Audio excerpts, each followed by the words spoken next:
Supersonic. Stage separation confirmed. Dragon, separation confirmed.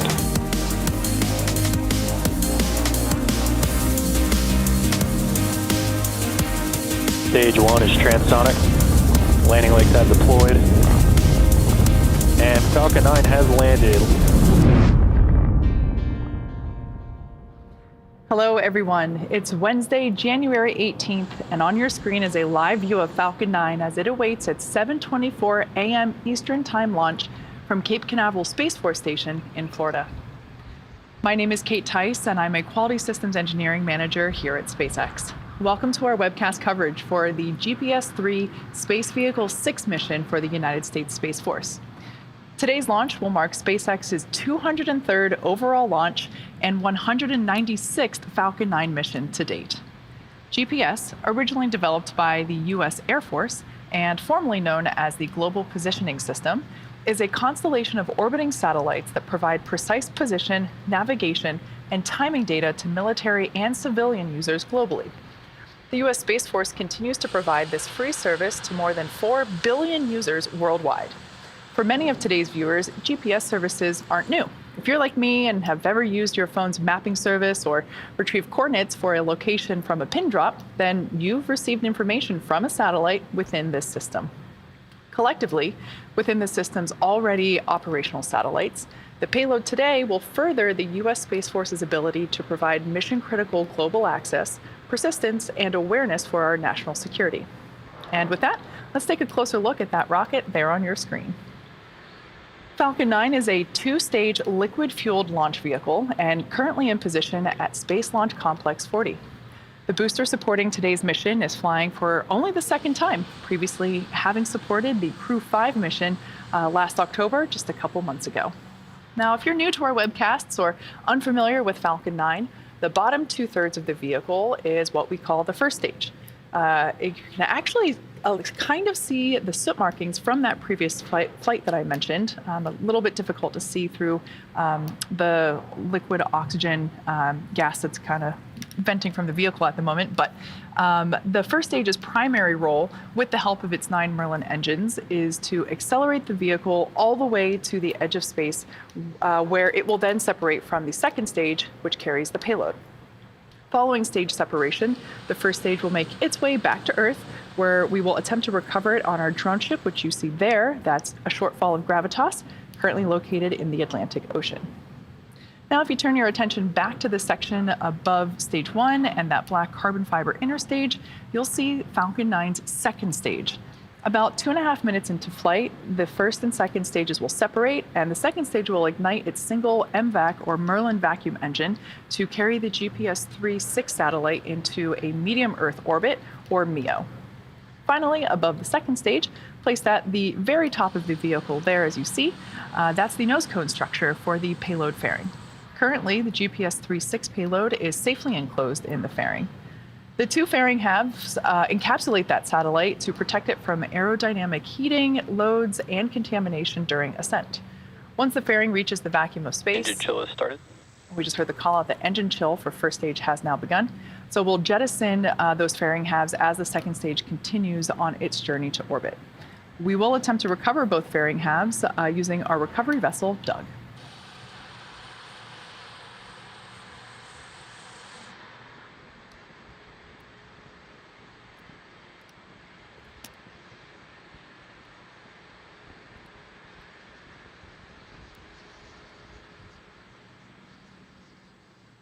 We're at T-minus 6 minutes and 22 seconds until launch. The Cape team began propellant loading at T-minus 35 minutes. Falcon 9 is a bipropellant vehicle, meaning it uses two propellants, a fuel and an oxidizer. For Falcon 9, our fuel is a refined form of kerosene known as RP1, or Rocket Propellant 1. The liquid oxygen is chilled well below its boiling point, and by doing so, we're able to... Stage 1 fuel load is complete. There we just heard a call out that fuel load is complete on the first stage. So going back to the liquid oxygen, where we chill it to increase the density, which allows us to load more of that LOX onto the first and second stage tanks. Like we just heard, fuel loading is currently ongoing. The first stage has completed, or excuse me, both is now fully completed. We just wrapped up the first stage a couple seconds ago, and the second stage wrapped its fuel loading a couple minutes ago. Liquid oxygen is still ongoing for both the first and second stages right now. That will wrap at T-3 and T-2 minutes, respectively. Now, in addition to its propellants, Falcon 9 also needs an ignition source to start burning the fuel and oxidizer. For that, we use a chemical called TTEB, or triethyl aluminum and triethyl borane. When fully fueled, Falcon 9's first and second stages combine to carry over 1 million pounds of propellant, which we burn through most of that over the 8.5 minutes it takes to land the first stage. Tanks are pressurizing for strong back retract. And there we just heard the call out that the tanks are now pressurizing as we get ready to retract the strong back. Now, as you can see from that gorgeous view on your screen, the weather in Florida is amazing. It looks great for launch. The range is green and also ready to support. Now, for some reason, we're unable to launch today. Our backup window is tomorrow at Thursday, January 19th. Strong back retract has started. At 7:05 a.m. Eastern Time. Once again, everything remains green for an on-time launch, 7:24 a.m. Eastern Time from Space Launch Complex 40. We're now at T-4 minutes and 9 seconds until liftoff. Everything continues to be go for launch. The large structure there on your screen is the strong back. As we heard the call out that we are preparing to retract that strong back. Once open, once those clamp arms have opened, as they are now, that is able to retract fully. As Falcon 9 lifts off, the hydraulic arms will actually pull that strong back even further away in order to clear the way for ascent. That strong back is part of the transporter erector, or TE, as you often hear it referred to. That TE is what we use to roll Falcon 9 out to the launch pad and raise it to the vertical launch position. It also routes the power, the fluids, and the communication to both the rocket and the satellite. So at this point in time, both the first and second stages are nearly fully loaded with 1 million pounds of kerosene fuel and liquid oxygen. I'm expecting that first stage to wrap LOX load in 10 seconds at T-3 minutes. And that Stage 1 LOX load is complete. Oh, they got finished early. So there we heard that call out. At this point, second stage is still loading the liquid oxygen onto it. It looks about 90% full at this point in time, and that will conclude at T-2 minutes. At that point, we will then begin to see more white clouds building around the vehicle. That's the chilled gas that rests above that liquid oxygen tank liquid surface. We vent it overboard in order to maintain pressure in the tanks as needed. So as we're basically venting that overboard, we'll see more of that white cloud forming as that gas reaches the humid Florida air and condenses into those clouds that we see.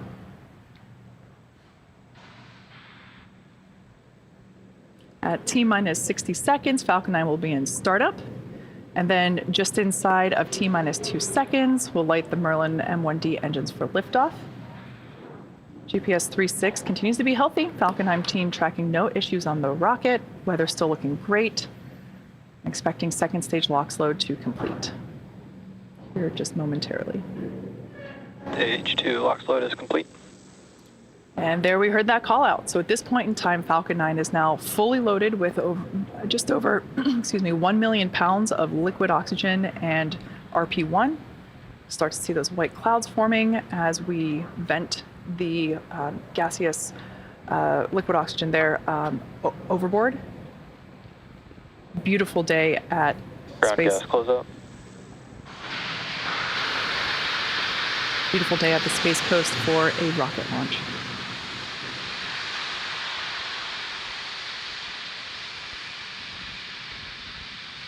So in 15 seconds, we'll hear the call out that F9 is in startup, indicating that the onboard flight computers have taken over the launch countdown.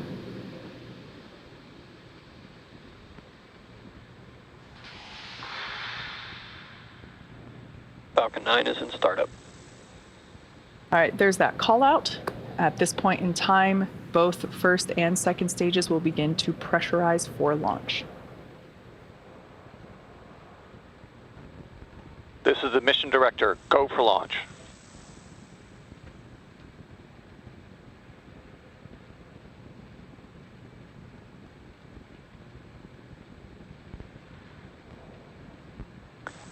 T-minus 30 seconds.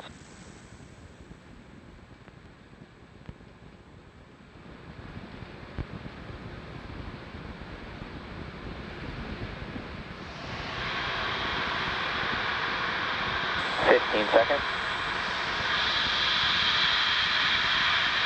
T-minus 10, 9, 8, 7, 6, 5, 4, 3, 2, 1. Engines full power. And liftoff of Falcon 9. Go GPS, go Falcon. Vehicle to mission downrange. Stage 1 chamber pressure is nominal.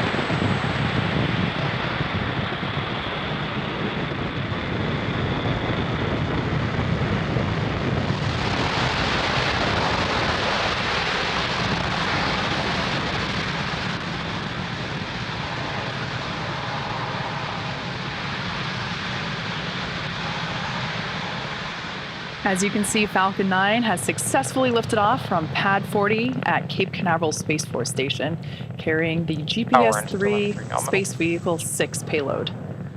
M1D engines are about to throttle down in preparation for the maximum loads that the vehicle will experience. That'll occur just after T-minus 1 minute, known as max Q.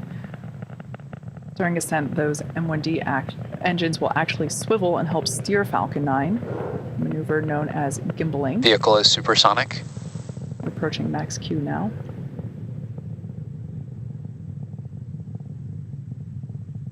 Max Q. So at this point in time, we've now passed through that moment of maximum aerodynamic pressure.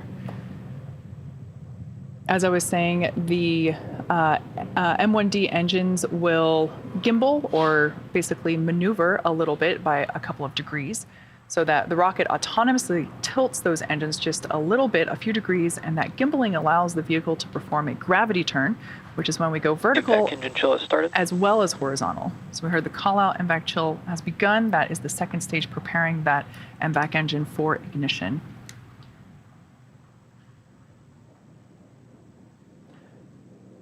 So in about 30 seconds, we'll have 3 events coming up in quick succession. The first event will be main engine cutoff, or MECO, followed immediately by stage separation, and the third event being second engine start 1, or SES1 as it's written on your timeline at the bottom of the stage. About 15 seconds away from main engine cutoff, everything looks nominal with the vehicle.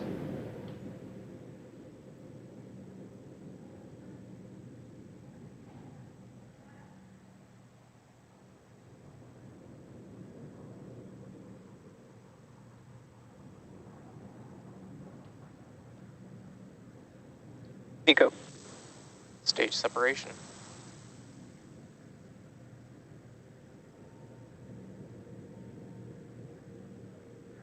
MVAC ignition. All right, and there we heard all the call outs, and you can see there on your screen, we have confirmation of successful main engine cutoff, stage separation, Both and vehicles are following nominal trajectories. second engine start 1, and there we just heard that everything is looking nominal for both the first and second stages. The view on the left is really interesting because you can see both the first stage, which is at the bottom, or excuse me, on the top, and then the second stage, which has ignited its engine there at the bottom. So the first stage is still coasting upward. It has not yet reached its apogee. It will, once it does, it will then come back down to Earth and begin its journey to our drone ship, a short fall of gravitas. Up next is fairing separation, which we see there, our first view of the GPS-3-6 payload. The view on the left-hand side of your screen is the first stage, and the second stage on the right-hand side of your screen. Now those fairings that we saw separate, another cool view there on the left-hand side of your screen. Acquisition of signal, Bermuda. We will attempt to recover those fairing halves. They are flying for the first time today, and we'll attempt to retrieve them using our recovery vessel, Doug. We're now at T plus 4 minutes and 17 seconds into today's mission, currently in the first of 2 planned MVAC burns for satellite deployment. In less than 2 minutes, you should be able to see the first stage entry burn on the left-hand side of your screen. We expect that to last about 30 seconds. For that entry burn, we relight the center engine, E9, as well as 2 of the radial engines, E1 and E5, so that we have a total of 3 M1D engines helping to slow the vehicle down as it passes back through the Earth's atmosphere. You can also, if you watch carefully on the left-hand side of your screen, you can see those grid fins actuating or activating. Both vehicles continue to follow nominal trajectories to help steer the vehicle back down to its precise landing on the drone ship. Now, the Falcon 9 supporting today's mission is performing this entry burn for the second time in its lifetime. As I mentioned before, it previously supported the Crew 5 mission, whereas those fairing halves will be re-entering for the first time of their lifetime. Now, while Falcon 9 makes its way back to Earth, we will be able to see that re-entry burn on our screen, as I mentioned before. As whenever it was sitting on the pad prior to launch, we were able to see some of that soot left over from its previous mission.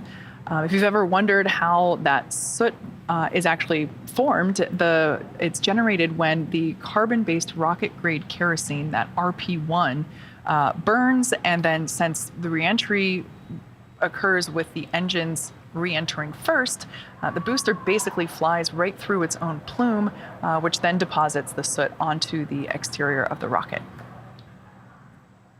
So we're expecting that entry burn to begin in just under 10 seconds. Stage 1 FTSSC.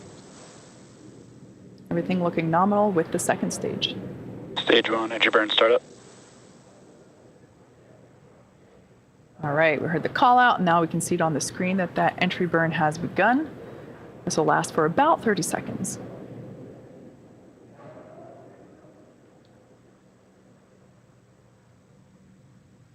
Beautiful view of planet Earth in the backdrop there of the second stage views on the right-hand side of your screen. Stage 1, entry burn shut down. All right, that entry burn has concluded. The vehicle will continue to autonomously steer itself back to the drone ship. Both vehicles continue to follow nominal trajectories. The first stage will continue to steer itself back down to Earth. As I mentioned before, we'll be attempting to land on our drone ship a short fall of gravitas. Now, today's mission, for those of you that may have just joined us, is GPS-3 Space Vehicle 6 for the U.S. Space Force. Today's mission marks SpaceX's 5th overall GPS-3 mission, previously having launched one in 2018, 2 GPS payloads in 2020, and another in 2021. To date, these next-generation satellites provide increased signal accuracy and reliability to operate even if confronted by cyber adversaries. Stage 1, transonic. In addition to helping with national Stage 2 is security, entered terminal guidance. GPS-3.6 also helps in many different aspects of our daily lives. In about 10 seconds, we will be coming up on SECO 1, our second engine cutoff, and we will attempt to land on our drone ship a short fall of gravitas. That drone ship is parked Stage 1, landing burn. couple hundred miles off the coast of Florida in the Atlantic Ocean. SECO. There we just heard the call out for a second engine cutoff. Let's see if we stick the landing with the first stage.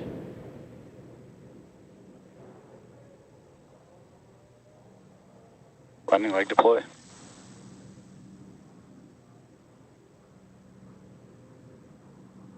Stage 1, landing confirmed. All right, there we heard the call out that we have that stage 1 landing confirmed. Expected loss of signal, Cape. Weather is looking great all around off the coast of Florida there. Beautiful view of that first stage landing.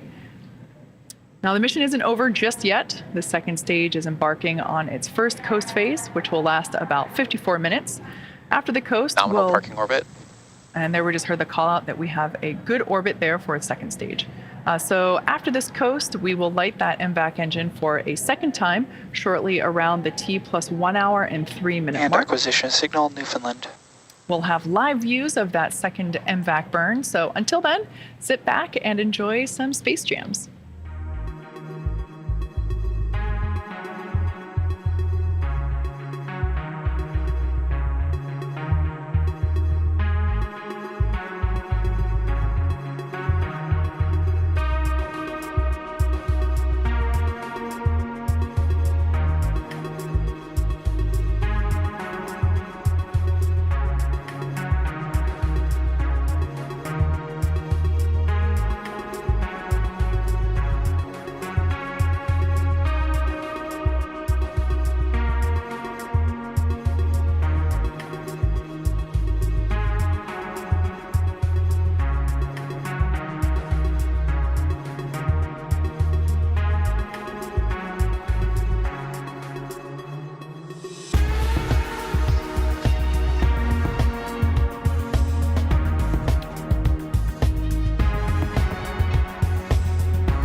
And expected loss of signal, Bermuda.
Expected loss of signal, Newfoundland.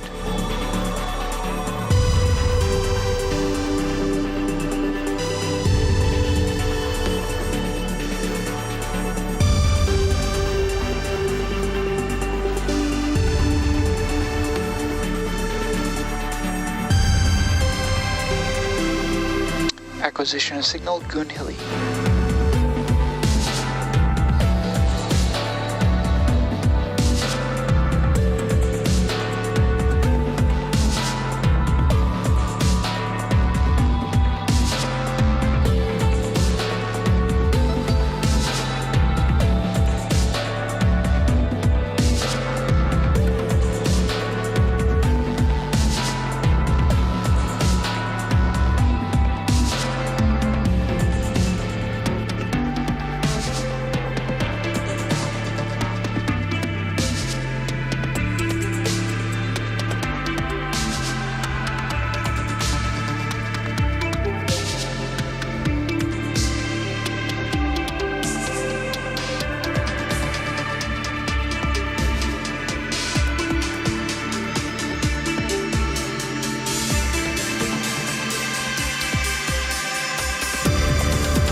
Expected loss of signal, Gun Hilly.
Control, this is OSM.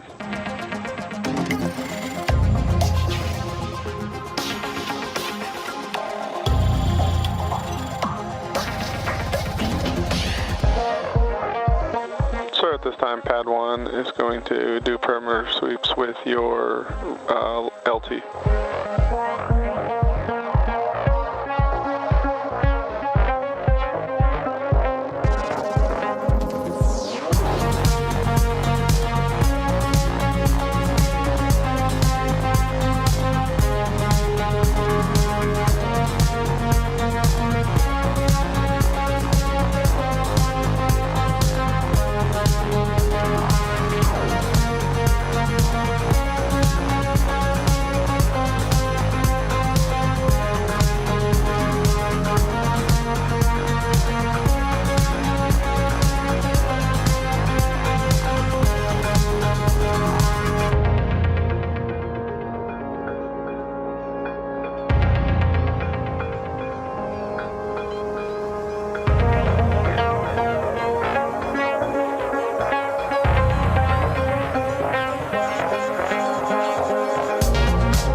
Acquisition of signal Maldives.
Loss of signal, Maldives.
25th century AD. We sat there and looked at a rocket from Mars, and it just boggled the mind and mind and mind and mind. And the technology caught up to them.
acquisition of signal, Tasmania.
Welcome back to the webcast of the Falcon 9 mission carrying GPS-3 Space Vehicle 6 for the U.S. Space Force. We've had a nominal mission so far. Falcon 9 lifted off on time from 7:24 a.m. Eastern Time from Cape Canaveral's Space Launch Complex 40. The second stage completed its first burn, placing the Falcon 9 and GPS payload in the desired parking orbit. We're now coming up on the second burn of that second stage MVAC engine.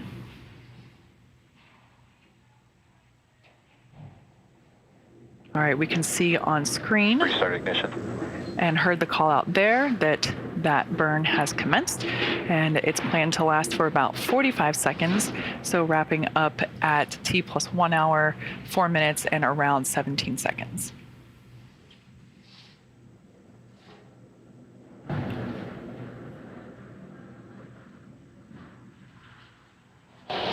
Everything looking nominal so far for this second engine start too.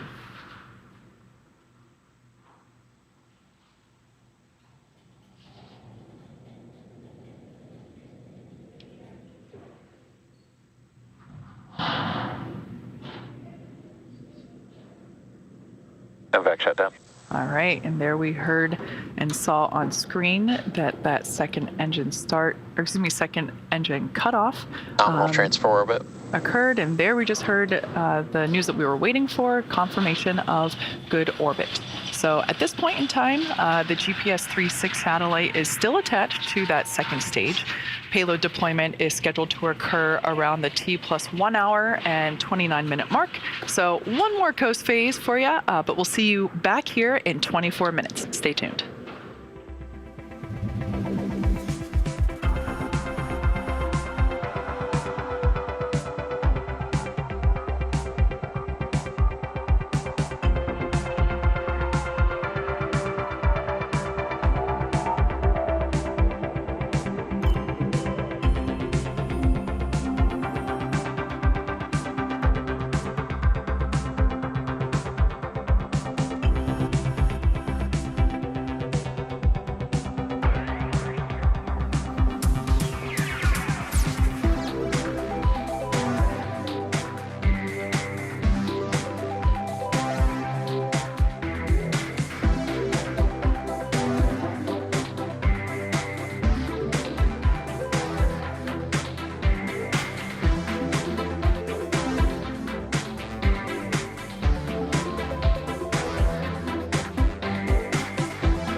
Expected loss of signal, Tasmania.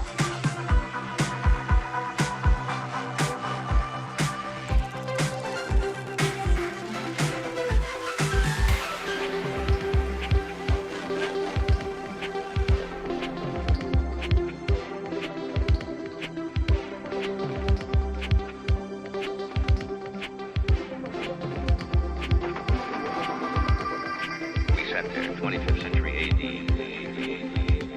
We sat there and looked at a rocket from Mars, and you just boggled the mind and mind and mind and mind. And the technology caught up, didn't it?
Acquisition of signal, Hawaii.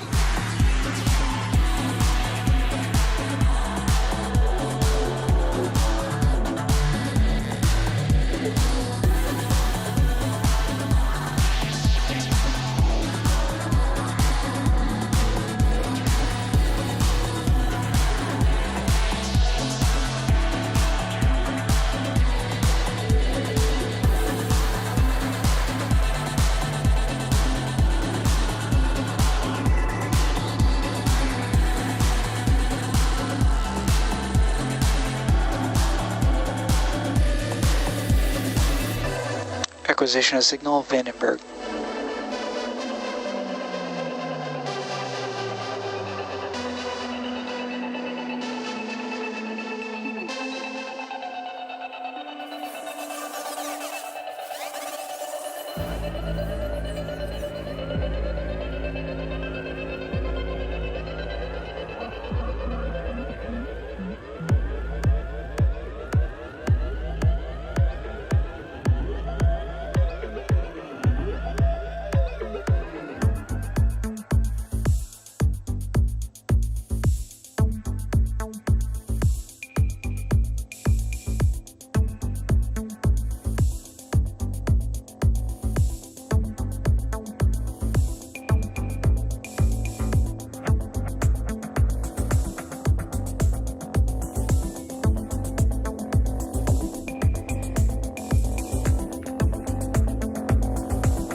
Acquisition of signal, South Texas.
Welcome back once again to our launch coverage of the GPS-3 Space Vehicle 6 mission for the U.S. Space Force.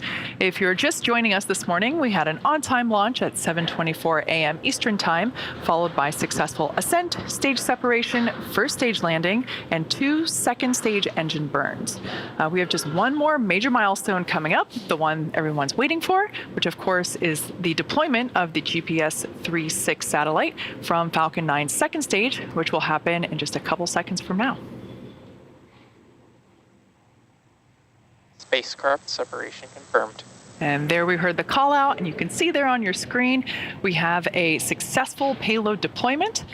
So with that beautiful view, we will bring our webcast to a close. Thank you to the U.S. Space Force for entrusting us with today's GPS-3 Space Vehicle 6 mission. Spacex is one of 2 certified providers for national security space launch missions, and we take great pride in our support of missions like GPS-3-6. Thanks for tuning in,